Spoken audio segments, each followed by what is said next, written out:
আসসালামু আলাইকুম রহমতুল্লাহি ওবরকাতুহু। সম্মানিত দর্শক, ইরান এবং ইসরায়েলের যে যুদ্ধ, এটি এখন চূড়ান্ত যুদ্ধে রূপ নেয়ার পর্যায়ে। যদি আগামী ৪৮ ঘন্টার মধ্যে ইরান আবার আক্রমণ করে এবং ইসরায়েল আবার আক্রমণ করে, এটা একটা সর্বাত্মক যুদ্ধে রূপান্তরিত হবে।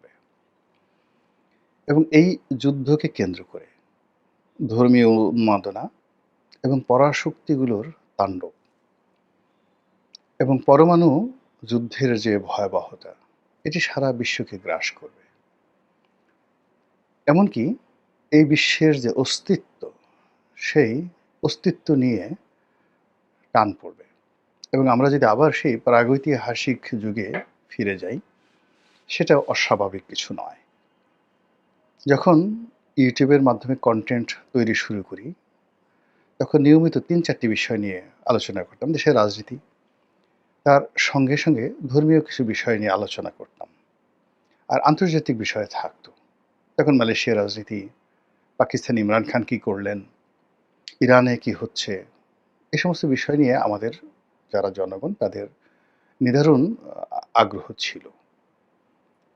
আওয়ামী লীগ জমানাতে এই আগ্রহটা ছিল। কিন্তু এখন এই গত ১০ মাসে পুরো পরিবেশ এবং পরিস্থিতি এমন হয়ে গেছে যে আমাদের ঘাড়ের উপরে এত বেশি সমস্যা, যে আমাদের সেই ইউক্রেন যুদ্ধ নিয়ে আলোচনা করারও ইচ্ছা হয় না, আর মানুষের শোনারও ইচ্ছা হয় না।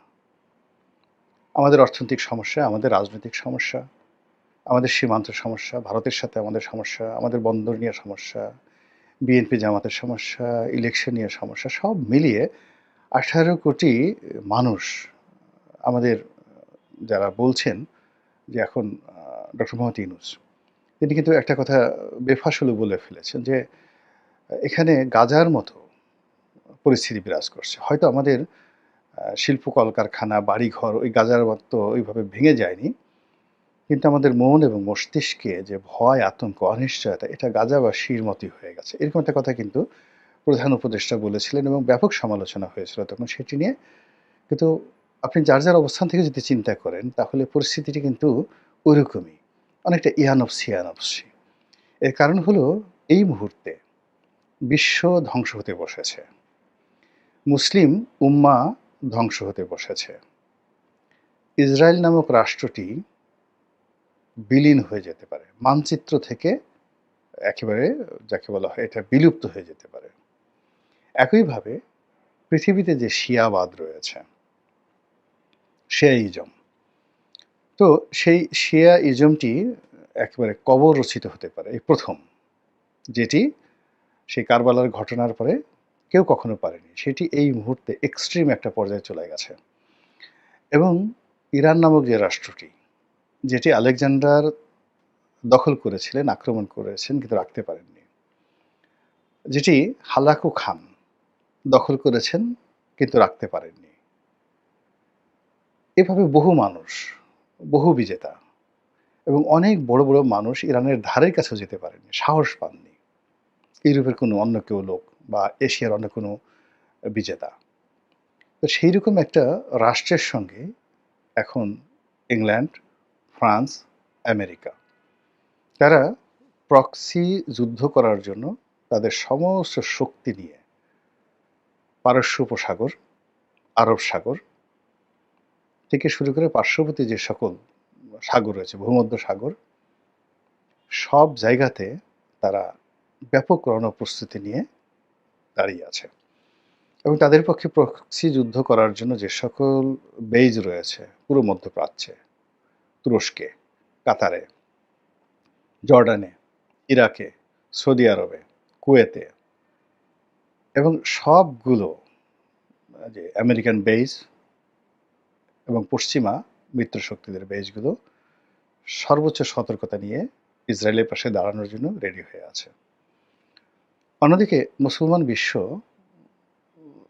দাঁড়ানোর মতো হিম্মত আসলে কারণে একমাত্র পাকিস্তান ঘোষণা করেছে যে তারা ইরানের পাশে আছে। এর বাইরে চীন, রাশিয়া, উত্তর কোরিয়া, তারা সরাসরি এখানে ইরানের পক্ষে থাকার জন্য প্রত্যয় দেখাচ্ছে। দ্বিতীয়ত গত ২ রাতে অর্থাৎ আজকে ১৫ তারিখে মে মাসের জুন মাসের ১৫ তারিখে আমি এই কাজ ভিডিওটা করছি। এর আগে পরপর ২ রাতে ইরান যে আক্রমণ করেছে, আমরা প্রকৃত ঘটনা আসলে ওয়েস্টার্ন মিডিয়া কিভাবে দেখাচ্ছে সেটাও বুঝতে পারছি না। এখানে আমরা চীনের কতগুলো গণমাধ্যম, ইরানের গণমাধ্যম এবং আমাদের বাংলাদেশের যে গণমাধ্যম তাদের যে বক্তব্য, সেই বক্তব্যে এগুলো প্রো ইরান। ইরান যা কিছু করছে সেটাকে খুব বড় করে দেখানো হচ্ছে। তারা জেরুজালেম শেষ করে দিয়েছে। তাদের যে বন্দর নগরী হাইফা সেটা শেষ করে দিয়েছে এবং সেখানে যে বিদেশি ইনভেস্টমেন্ট ছিল, সেখানকার যে বিমানবন্দর জেরুজালেম, তারপর শেষে তেল আবিব, এরপর হাইফা, এখানকার যে সামরিক স্থাপনা, বিমানবন্দর, নৌবন্দর সবকিছু তছনছ করে দিয়েছে ইরান। এই ধরনের কথা আমরা বাংলাদেশে বসে দেখছি, শুনছি এবং আলহামদুলিল্লাহ বলছি এবং আমরা ইরানের বিজয় কামনা করছি। একই সঙ্গে আমাদের দেশের কিছু মোল্লা আছেন যারা শিয়াদের বিরুদ্ধে, সুন্নি মোল্লা। তো তারা আবার ইসরায়েলের পক্ষ অবলম্বন করছে। তারা বলার চেষ্টা করছে যেখানে ইসরায়েলের কোনো দোষ নেই। এই পুরো যে অপকর্মটি শিয়া নেতৃত্বের কারণেই হচ্ছে এবং তাদের প্রতি আল্লাহর গজব, তারা এই কাজ করেছে। এই ধরনের বক্তব্য কিন্তু আমাদের বাংলাদেশে বসে দেয়া হচ্ছে। মধ্যপ্রাচ্য পুরো যে রাজনৈতিক চিত্র, সেই রাজনৈতিক চিত্রে এমন একটা সংকট তৈরি হয়েছে। ইরানের পরে ইরাক।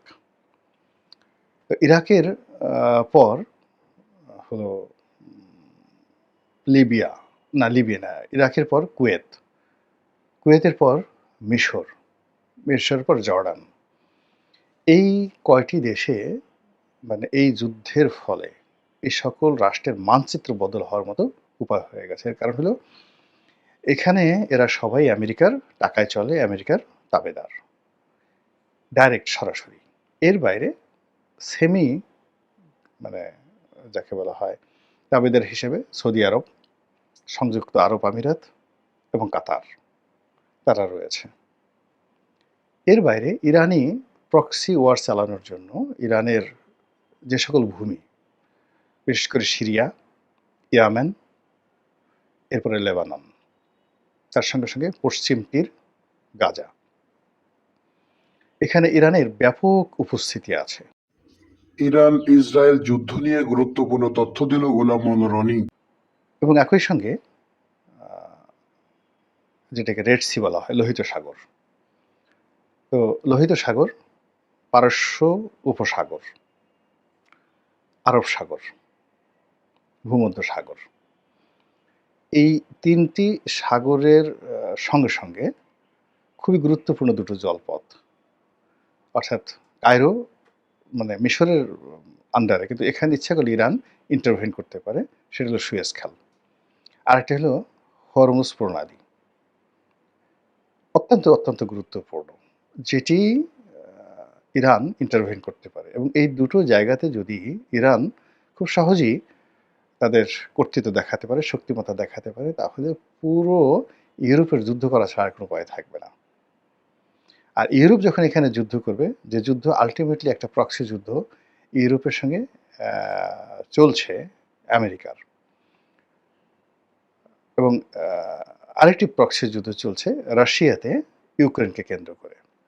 অর্থাৎ ইউক্রেনকে এখানে ডবল কাজ হয়ে যাবে। অর্থাৎ ইউক্রেনকে কেন্দ্র করে আমেরিকা এবং ইউরোপ এখন বিপরীত অ্যাঙ্গেলে চলে এসেছে। আবার মধ্যপ্রাচ্যের ইসরায়েলকে কেন্দ্র করে ইউরোপ এবং আমেরিকা এখন একই বৃত্তে, একই প্ল্যাটফর্মে কাজ করার চেষ্টা করছে। আর এর ফলে কি হলো, রাশিয়া এবং ইউক্রেনের মধ্যে যে সমস্যা রয়েছে, সেই সমস্যাটা দেখবেন যে অটোমেটিক সমাধান হয়ে পুরো ইউক্রেন এবং রাশিয়া ইরানের পক্ষে চলে আসতে বাধ্য হবে। এই যে একটা রাজনৈতিক টারমাইল, একটা যুদ্ধ পরিস্থিতি, একটা কমপ্লেক্স পরিস্থিতি, আমি এটা দ্বিতীয় বিশ্বযুদ্ধ বা প্রথম বিশ্বযুদ্ধ ঠিক এতটা ব্যাপক দেখিনি। এবং এই যুদ্ধের যে উত্তাপ, এটা ইজিলি চীন, Bharat, Singapore Indonesia, Malaysia, Pakistan, Bangladesh আমরাও এর থেকে রক্ষা পাবো না। যেটা দ্বিতীয় বিশ্বযুদ্ধে, প্রথম বিশ্বযুদ্ধে এই ঘটনা ঘটেনি, খুব সীমিত আকারে। প্রথম মহাযুদ্ধের তাপ তো এদিকে আসেই নেই, খুব অল্প। এখান থেকে লোকজন যুদ্ধ করতে গেছে, কাজী নজরুল থেকে শুরু করে অনেকেই ওই ফ্রন্টে যুদ্ধ করে গেছেন। অনেকে তুরস্কের পক্ষে, অনেকে ইংরেজদের পক্ষে। আর দ্বিতীয় বিশ্বযুদ্ধ, সেখানে মায়ানমার, সিঙ্গাপুর, এই অঞ্চল পর্যন্ত কিছু যাকে বলা হয় কর্মকাণ্ড চলেছে, জাপানি আর্মি আর ব্রিটিশ আর্মি, এর বাইরে তেমন কিছু হয়নি। যা হোক, কিন্তু এইবার যদি এই যুদ্ধটা শুরু হয়ে যায় ব্যাপক আকারে, জাস্ট 15 দিনের মধ্যে আমাদের এই পাক ভারত উপমহাদেশের পুরো যে ক্ষোভ বিক্ষোভ যুদ্ধ, এটি মারাত্মক আকার ধারণ করবে এবং 2026 আমাদের জন্য দুর্ভিক্ষ, আমাদের জন্য দুর্ভাগ্য, এরকম নানা রকম আশঙ্কা কিন্তু আমাদেরকে তাড়া করছে, প্রাকৃতিক দুর্যোগ থেকে সবকিছু। তো এরই মধ্যে যারা ধর্মবিশ্বাসী, তাদের মধ্যে দুটো গ্রুপ আছে, যারা ইহুদি জাতি। তা আমরা যেভাবে দাজ্জালকে মনে করি যে আমাদের শত্রু, মুসলমানদের শত্রু, পৃথিবীর শত্রু, একচোখা দাজ্জাল, কিন্তু ইসরায়েলিরা বা ইহুদিরা মনে করে দাজ্জাল তাদের ত্রাণকর্তা। দাজ্জালের অধীনে তারা পৃথিবীতে একটা সাম্রাজ্য প্রতিষ্ঠা করবে এবং এরকম একটা যুদ্ধ এখন যে ওয়ারটা চলছে, সেই ওয়ারে যদি ইরানের পরাজয় ঘটে এবং ইসরায়েলের প্রভুত্ব প্রতিষ্ঠিত হয়ে যায়, তাহলে আরো অনেক দিন পর্যন্ত দাজ্জালের রাজত্ব এই পৃথিবীকে কাঁপাবে, যেভাবে আল্লাহ রাসূল সাল্লাল্লাহু আলাইহি সাল্লাম বলে গেছেন। ইসরায়েলের হুকুমের বাইরে, কথার বাইরে কেউ যেতে পারবে না। এবং দাজ্জাল সম্পর্কে যে সকল কাল্পনিক কথাবার্তা বা যে ধরনের মিথ অ্যান্ড ম্যাথোলজি চালু রয়েছে, সে মানুষের চেহারা দেখে, মুখ দেখে তার মনের কথা বলে দেবে। আচ্ছা, এখন চিন্তা করেন আমাদের যে আর্টিফিশিয়াল ইন্টেলিজেন্স, এই আর্টিফিশিয়াল ইন্টেলিজেন্স কিংবা ধরেন ইসরায়েলের তৈরি ফেসবুক কিংবা অন্যান্য যে সকল এআই প্রযুক্তি রয়েছে, সে তো আপনার মুখ দেখে, আপনি মোবাইলে পাশে রাখেন, আপনার শব্দ শুনে, আপনার মুখ দেখে সঙ্গে সঙ্গে বলতে পারে আপনি কি চান। আপনি কি ইসলামী ওয়াজ শুনতে চান না পর্নো ভিডিও চান? আপনি কোন ধরনের বিজ্ঞাপন চান? আপনি কি চান? সব আপনার সামনে হাজির করে দিচ্ছে। তো এটা কি দাজ্জাল নয়? দাজ্জাল তো এসে গেছে। এরপরে সে যে সকল আল্লাহ রাসূল বলে গেছেন যে আপনাকে মানুষের দেখে, দেখে সবকিছু বলতে পারবে এবং সে আ ইচ্ছা করলে যেকোনো মানুষকে তার প্রাণ দিয়ে দিতে পারবে। আর ইচ্ছা করলে যেকোনো মানে মৃত মানুষকে সে জীবিত করতে পারবে। জীবিত মানুষকে মুহূর্তের মধ্যে সে তার কথায় স্পট ডেথ ঘটিয়ে দিতে পারে। আপনি চিন্তা করুন যে প্রায় ২,৫০০ কিলোমিটার দূরত্ব। ২,৫০০ কিলোমিটার তেল আবিব থেকে তেহরান পর্যন্ত। তো তেহরানের শহরের একটা বিল্ডিংয়ের একটা অ্যাপার্টমেন্টে ধরুন আ সেখানকার সেনাবাহিনীর ২য় গুরুত্বপূর্ণ ব্যক্তি, আমাদের দেশে যেভাবে সিজিএস বলি। তো এরকম আ সেনাবাহিনীর সেনাপ্রধানের পরে যে ২য় গুরুত্বপূর্ণ ব্যক্তি সিজিএস, তো তিনি একটা অ্যাপার্টমেন্টে থাকেন। তেল আবিব থেকে সে ক্ষেপণাস্ত্র ছুড়ল। সেই ক্ষেপণাস্ত্র গিয়ে তেহরান নগরীর ঠিক সেই অ্যাপার্টমেন্টটাকে ধ্বংস করে দিয়ে পুরো ফ্যামিলিটাকে শেষ করে দিল। তাদের টার্গেট লক্ষ্যে অন্য কোনো অ্যাপার্টমেন্ট নষ্ট হলো না, ভাঙল না। আচ্ছা, আপনি এটাকে কি দাজ্জাল বলবেন? না কি বলবেন বলেন তো? কি প্রযুক্তি চলছে? এখন এখানে তো আপনার দোয়া দরুদ তসবির ব্যাপার না। কি প্রযুক্তি কোথায় চলে গেছে?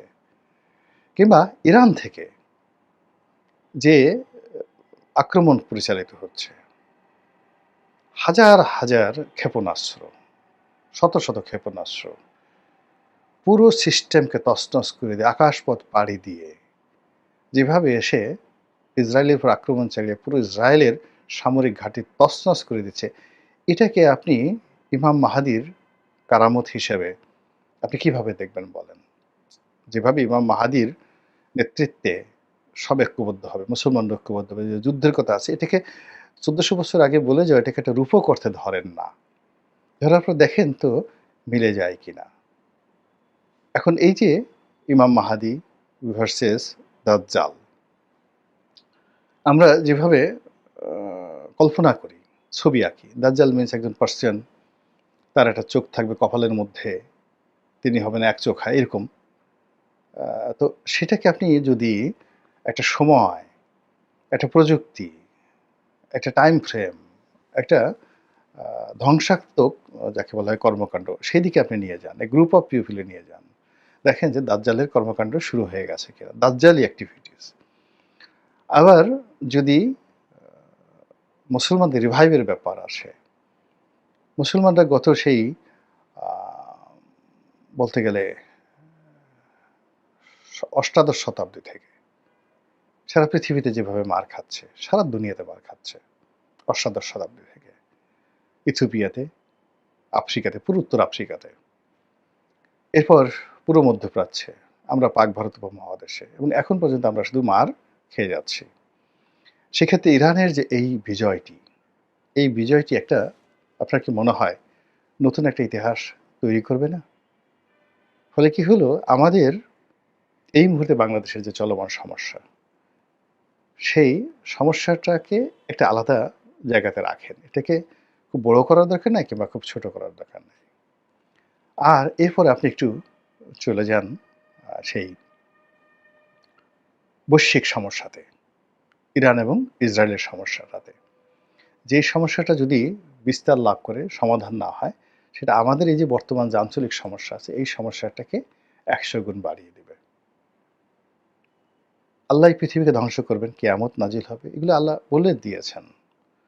তবুও আমরা জীবদ্দশায় সেই আমাদের সামনে কিয়ামত হোক, আমাদের সামনে দাজ্জাল আসুক, আপনারা চাইতে পারেন, আমি আসলে এগুলো চাই না। আমি সাধারণভাবে মরতে চাই। সাধারণভাবে আল্লাহর ক্ষমা চাই। আল্লাহর আশ্রয় চাই। শান্তিপূর্ণ একটা পৃথিবী দেখতে চাই। আল্লাহ আমাদের সবাইকে হেদায়েত দান করুন এবং হেফাজত করুন। আসসালামু আলাইকুম ওয়া রাহমাতুল্লাহি ওয়া বারাকাতুহু।